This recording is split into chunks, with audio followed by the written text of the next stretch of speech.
এই জেনারেশনকে কে বুঝাবে যে মোবাইল থেকে দূরে থাকতে হবে? বিনা প্রয়োজনে ফোন ইউজ করবা না, বিনা প্রয়োজনে ফোনে হাতও দিবা না। একটা ছবি তুললে কি হয়? হাজারে আসওয়াদ গুনাহ মাফ হয়। একটা ছবি তুললে কি গুনাহ মাফ হয়? কোনো নেকি হয়? এটা কি পরকালে সুপারিশ করবে? এই মোবাইলের আসক্তির কারণে এই যুব সমাজের চিন্তার ক্ষমতা নষ্ট হয়ে গেছে। বিশ্বাস করেন আমার কথা, আমার কথা বিশ্বাস করেন। এই মোবাইল আসক্তির কারণে এই যুব সমাজ আর চিন্তাই করতে পারে না। সারা দিন ফোনে ব্যস্ত, সারাটা দিন সময় পাইলেই ফোন। ফোনে কি? YouTube, Facebook, WhatsApp, Instagram.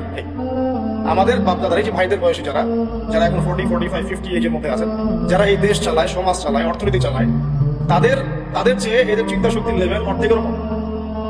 আমি আপনাদেরকে গ্যারান্টি দিচ্ছি, এখন যদি আরেকটা মুক্তিযুদ্ধ হয়, আল্লাহ না করুন, তাহলে এই তরুণ প্রজন্ম কিছু করতে হবে। আপনি আমার কথা বিশ্বাস করেন। টিকটকের একটা ভিডিওর জন্য এদের কাণ্ডকীর্তি দেখলে মনে হয় যারা মানুষ না, গরু না, ছাগল কি আসলে। আর আমরা তো ঢাকা শহরের মতো শহরে থাকি, একটা টিকটকের ভিডিও বানানোর জন্য এরা কি করে চিন্তা করতে হবে। কাপড় খুলছে একটা টিকটকের ভিডিও করানো। একজন আলেমেদিন আসছে, তাকে মানে মোবাইলে বিরক্ত করতে করতে তার লেকচারের টপিকটাই নষ্ট করে। আমরা যে ওস্তাদদের কাছে পড়াশোনা করি, আমি জীবনে আমার ওস্তাদকে এটা বলার সাহসই পাই নাই, ওস্তাদ আপনার সাথে একটা ছবি তোলা যাবে? আমি আল্লাহর কসম করে বলছি, আমি এই পর্যন্ত, আমি যার কথা বলছি তিনি এই উপমহাদেশের অন্যতম একজন শ্রেষ্ঠ মুহাদ্দিস। আমরা তাদের কাছে যাওয়া আসা করি পড়াশোনার জন্য, তিনি জ্ঞান শেখার জন্য। আজ পর্যন্ত আমি কোনোদিন বলতেও পারি নাই যে ওস্তাদ আপনার সাথে একটা ছবি তুলতে চাই। বিশ্বাস করেন।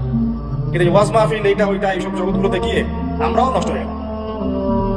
মানুষের মধ্যে নূর, তাজকিয়া, আদব, মসজিদের আদব কায়দা, ভদ্রতা সব নষ্ট হয়ে গেছে। এবং এর অন্যতম একটা প্রধান কারণ মোবাইল ফোন। আজকে লেকচারের টপিক মোবাইল ফোন না, এই যে কথাগুলো বলতে বাধ্য হবো। যখন আমরা এখন আলোচনা করতেছি, এই সময় কটা বাজে? এখন 12:50। এই সময় না জানি কতগুলা মুসলমান এখন শহীদ হয়ে গেল। এই সময় যখন আমরা এখন আলোচনা করতেছি, ঠিক এই সময় না জানি কতগুলা বোনকে ইসরায়েলের সৈন্যরা তুলে নিয়ে চলে, না জানি কতগুলা বাচ্চার মগজে আবার বোম গুলি। এই সময় যখন আমরা কথা বলছি, আর মিডিয়াতে সংখ্যা আসবে খালি 6,000 মূল্য, 6,500, 7,000, কোনো ফিলিংসই নাই। মোবাইল ফোনে আছে, স্ক্রল করে আর দেখে কতজন, 10,000 করছে, আমি তো মনে নেই, আমার দেশে তার হয় নাই। বিশ্বাস করেন, আমরা এখন আর কোনো জায়গায় মানুষের পর্যায়ে মানুষ কাকে বলে? যার আবেগ অনুভূতি আছে, যার ব্যক্তিত্ব গায়রত আছে, যার সম্মানবোধ আছে, রুচিবোধ আছে। মুসলিম উম্মাহ কাকে বলে? যার একটা অংশে আঘাত থাকলে আরেক অংশ ব্যথা পাবে নাকি ভাই? বললাম না ঠিক বল? একটা মুসলিম উম্মাহ মানে কি? একটা অঙ্গে আঘাত লাগছে, আরেকটা অঙ্গ ব্যথা পাবে। আদতে কিটা হচ্ছে প্যারালাইজড, বলি না প্যারালাইজড, আমাদের মধ্যে প্যারালাইসিস হয়ে গেছে। জুমার খুতবার সময় এমনি 5 মিনিট নষ্ট করলাম। সরাসরি কিছু কথা আপনাদের, একদম সরাসরি। আমরা এখন এমন একটা সময় আছি, এই যে এই শেষ জামানায়, এই যুগে ফিতনা থেকে বাঁচা চারটাখানি কথা। আর এই ফিতনা থেকে বাঁচতে না পারলে জান্নাতে যাওয়া যাবে না। আর এই ফিতনাগুলো শুধু রাষ্ট্রে আর বিশ্বেই নাই, আমাদের রিজিকেও ঢুকে গেছে, পরিবারও ঢুকে গেছে, সমাজও ঢুকে গেছে, ধর্মেও ঢুকে গেছে। আমি সরাসরি কথা বলছি, রাষ্ট্র, বিশ্ব, অর্থনীতি, সমাজ, পরিবার, ধর্ম আর সংস্কৃতি, এমন কোনো ক্ষেত্র বাকি নাই যেখানে ফিতনা ঢুকে নাই। এখান থেকে বাঁচা চারটাখানি কথা না।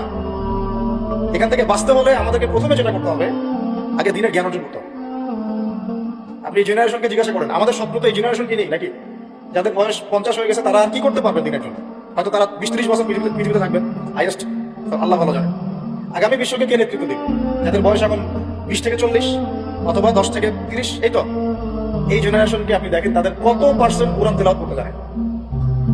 আপনি এই যে আজকে যারা আসছে সবার কোরআন তেলাওয়াতের টেস্ট নেন, একজন আলেমের সামনে বসান, একজন করে ডাকেন, দেখেন সূরা ফাতিহা করতে পারে কত। এই মুসলিম উম্মাহ মার না খেলে কোন মুসলিম উম্মাহ মার খাবে আমাকে বুঝান। আমি তো বুঝি না, আমার জ্ঞান কম। এই মুসলিম উম্মাহ যদি মার না খায়, কোন মুসলিম উম্মাহ মার খাবে? আজকে যারা আসছে এখানে বা এর পরেও আসবে জুমার দিনে, আপনি এদেরকে 5 ওয়াক্ত নামাজ পড়ান। যারা 5 ওয়াক্ত নামাজ পড়তেছে না, জুমার নামাজটাকে দিন মনে করে, তাহলে এই মুসলিম মার না খেলে কি হবে? আমাকে বুঝান, আমি বুঝি না, কিছু বিষয় আমি বুঝি না।